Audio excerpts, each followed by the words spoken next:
Visiting some garden retailers at this time of year can be a little disappointing as the range of plants available is limited.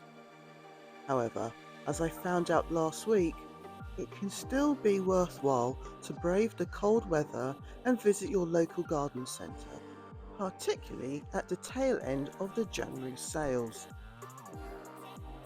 My local home base's stock of plants was reduced to around 50% of its usual numbers, so it ended up a very quick trip.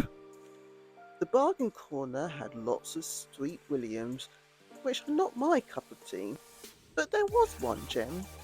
A pack of 10 violas, icy blue, reduced from £2 for 10 to 30 pence.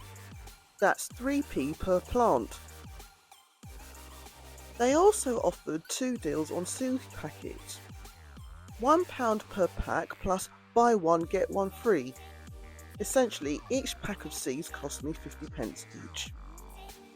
Even Premier Seeds Direct couldn't beat those prices. So I stocked up on even more seeds, ensuring each purchase had a use by date of at least January 2025. These will prove useful for future seed swaps, as I chose as many varied and unusual varieties as possible. I might return soon to go through the bargain corner and seed sales again, in case I miss anything. Morrisons also provided a few gems in the ways of plants. I purchased 3 pink potted primroses, 2 rose bicolour and 1 pink. 75p each on offer, 3 for 2, meaning that each primrose was reduced to 50 pence each. Hoping for clear and maybe a little warmer weather this weekend so I can plant out my bargains.